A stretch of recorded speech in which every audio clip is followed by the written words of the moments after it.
Hey everyone, it's Mike Andes, and today is a special episode. We're going to be talking about pay for performance, but we're going to be answering some questions from callers that have tried to implement P4P, and it's actually gone wrong. It's gone bad. Now, if you don't know what P4P is, it's pay for performance, and that's where you pay people a percentage of the revenue that they bring to the business instead of an hourly wage. I really believe it's the future for the lawn care, landscaping, home improvement service industries, and today I want to talk about some of the flaws in it, and that is when it gets really, really tall, the grass, and the sun is shining, and you're getting rain, back and forth. The grass is going like crazy. It's very difficult to sometimes make above base pay for your employees. So what do? Like, it's very demoralizing to be working out in the rain, working the hardest time of the year, and you're not making above base pay.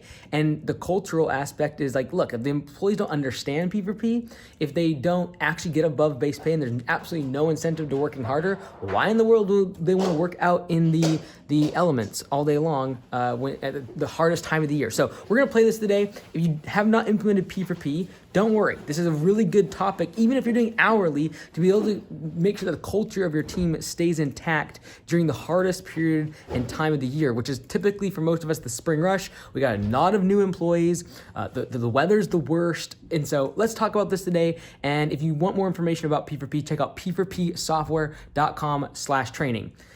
Steven edited the video. He's trying to pretend like he's very busy. So see you there. 801 number. Go ahead. Hi, I'm Josh with Greenland Lawn Care and Landscaping in Utah, Cool. Utah. And I've got a question for you. It's a cultural question. Okay. So I've been working on implementing P4P for the last 2 years. Okay. And when you're hiring people, you get them on and they work really, really well at the beginning, but then they start to drop off. And in the current hiring market, it's really hard to find new people.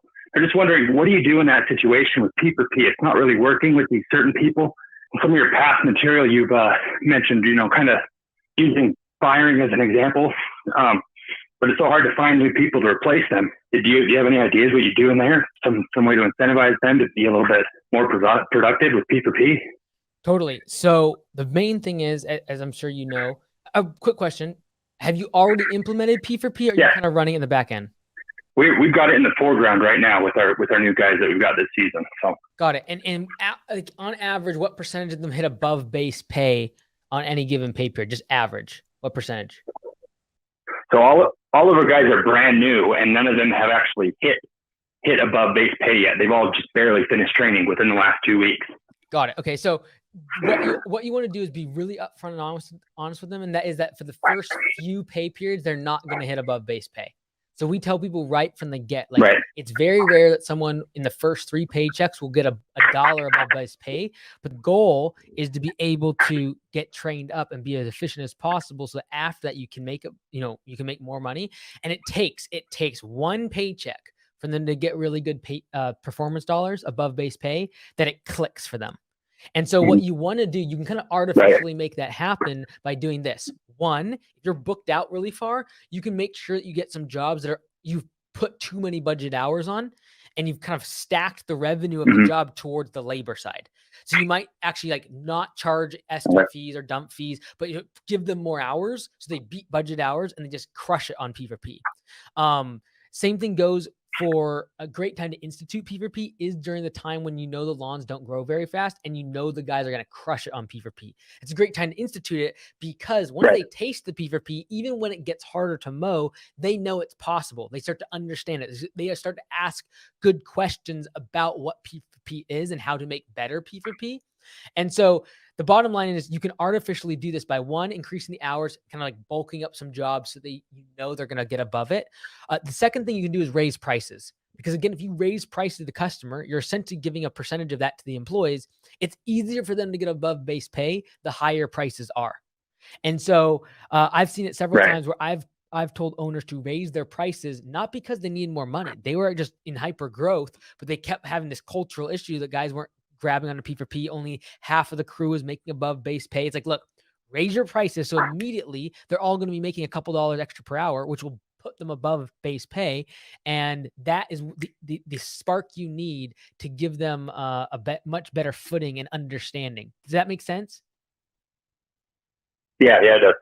Okay, cool. No, yeah, it's P4P means absolutely zero if more more than 50% of your crew is hitting base pay each pay period, because it starts to become like, look, I'm not going to work harder for a couple dollars more per hour.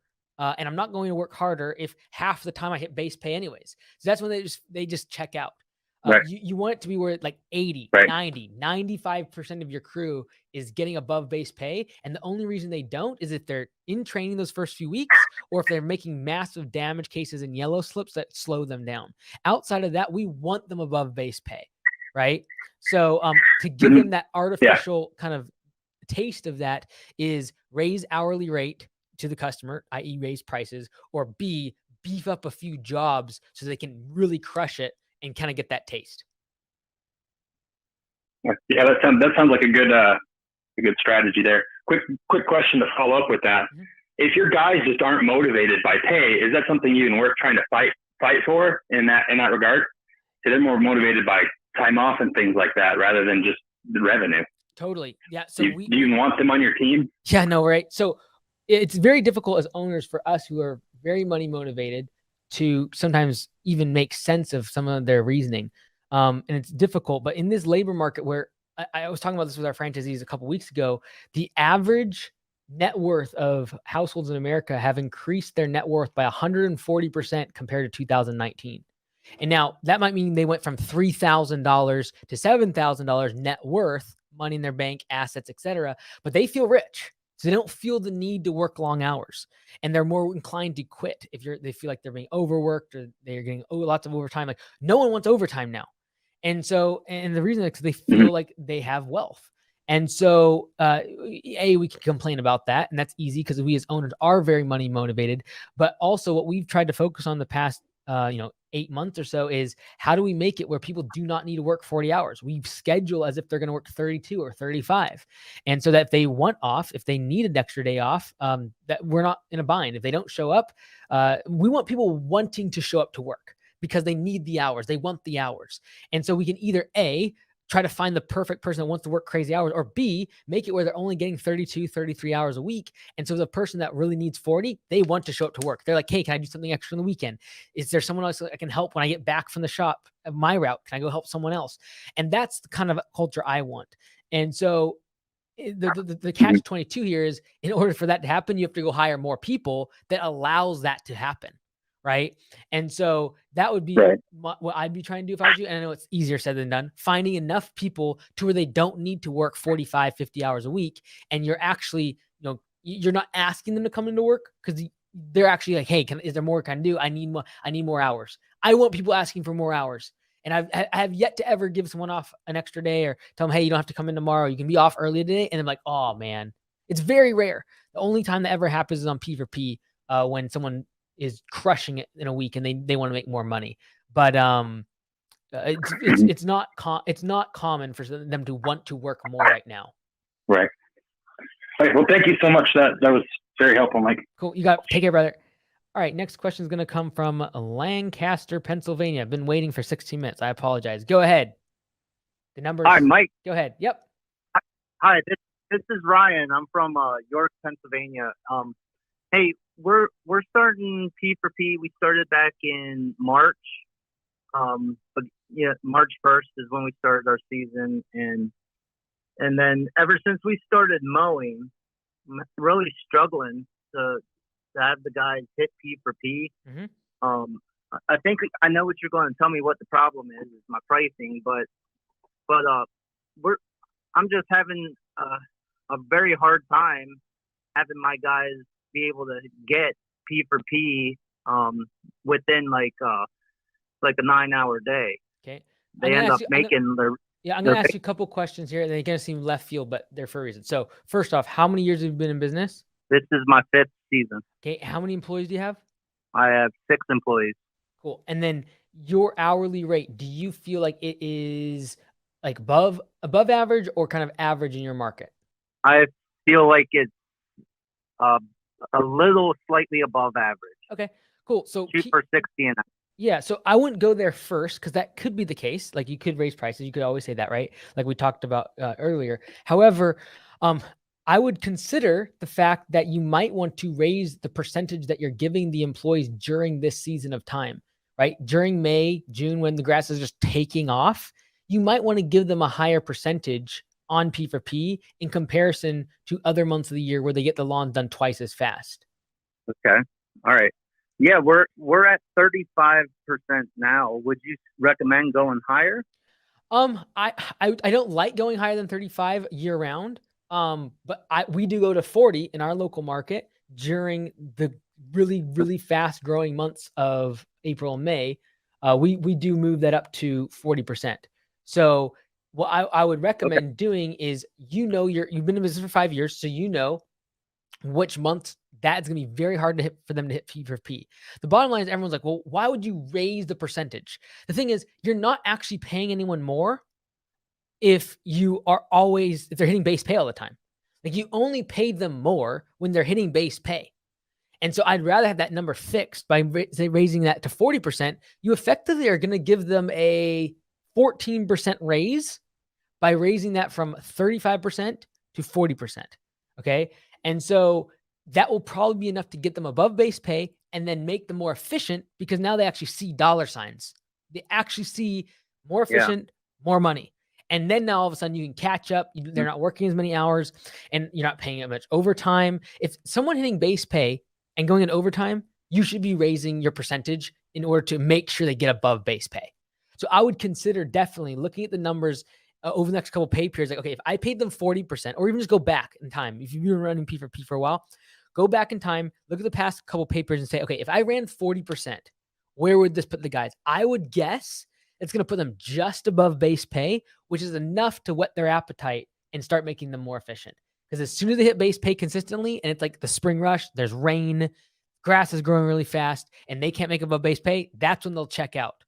And so the goal is to keep them above base pay. And if you've artificially raised your percentage that you give them in order for that to happen during those couple months, I would do it in a heartbeat. That's why we aren't really profitable during those months, because all of our profits are really going out in the form of P4P, but it's to keep them above base pay. I do not want people checking out in spring rush, because P4P is impossible.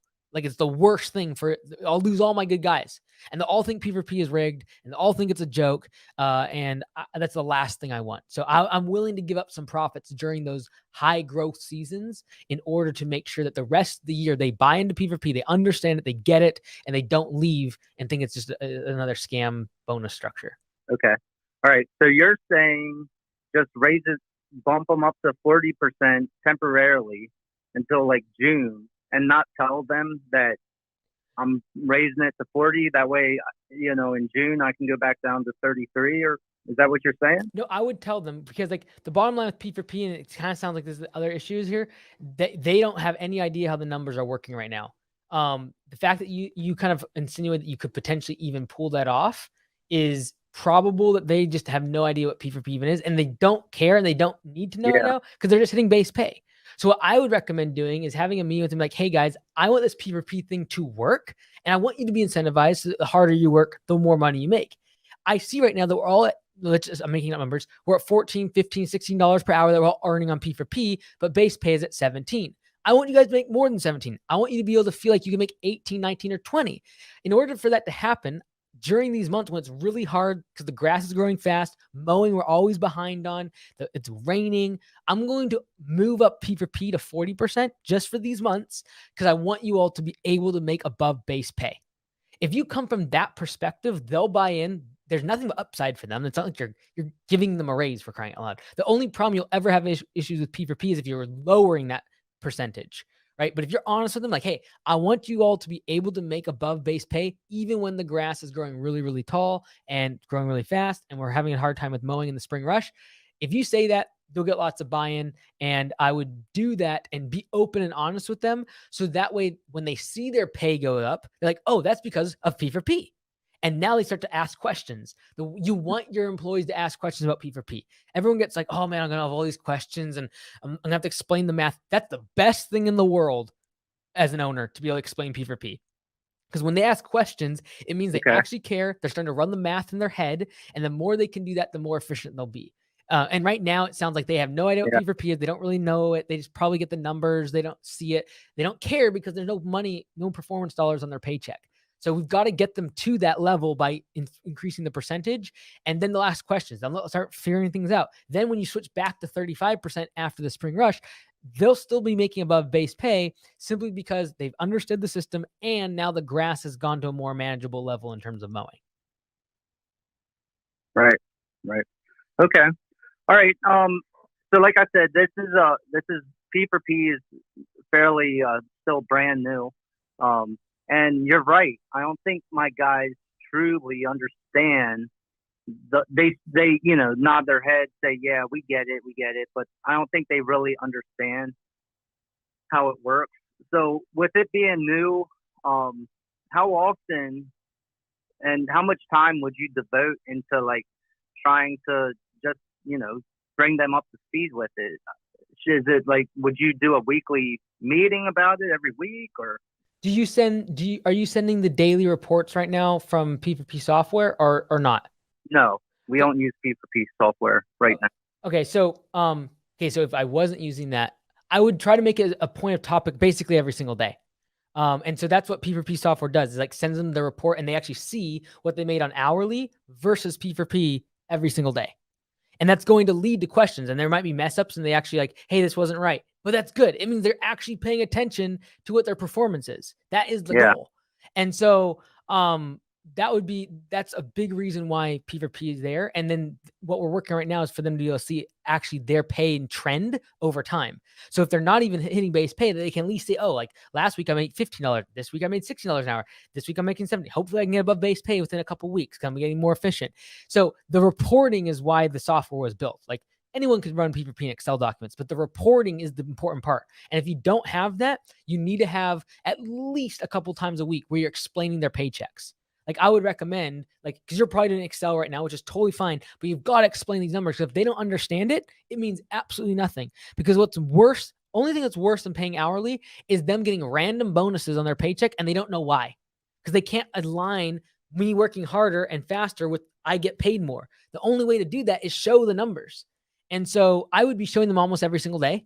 And that's why the software, we have the daily reports. It's because I want them to see how much they made on hourly, how much they made on P4P. I want them to see manual deductions of yellow slips and see a reason why and see how that impacts their paycheck. I want them to feel and see that every single day.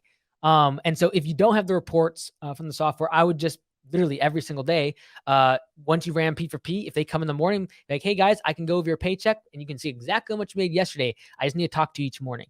Now, when you have a few employees, that's fine. The software is built so as you scale the business, you're not going to have time to talk to every single person and show them their numbers every single day, right? But for now, you got to get them to understand the system, and explaining it is fine. But until they get P4P and they make above base pay, they will not care. It's just the unfortunate facts of it. Yeah. No, I mean, that's what I'm living through right now. Because I mean, we're trying it, and the guys really aren't buying into it. And that's, like you said, that's on me because I'm not teaching them properly. So, okay, yeah, I'll focus on that. Because even if in the midterm, thank you for in the meantime, even if for now you had it where it was like they weren't hitting above base pay, and they would, if they could see, oh, like yesterday I made $164 on P4P, I made $180 on base pay, like hourly wages. And they can start to see that number like, oh, it's close. Well, then one day, this is what's going to happen. This is why daily reports are so important, and try to get them hooked into P4P as fast as possible. Is they're going to work one day, they're going to knock out an 8-hour job in 4 hours, and they're going to see in their paycheck that they made $240 on P4P. And if they would be on hourly, it would have been like 110. And that's when it clicks. Like, oh my word, I made twice as much money because of this thing. I should figure this out. I should make sure that I get this every day so I actually achieve above base pay by the end of the pay period.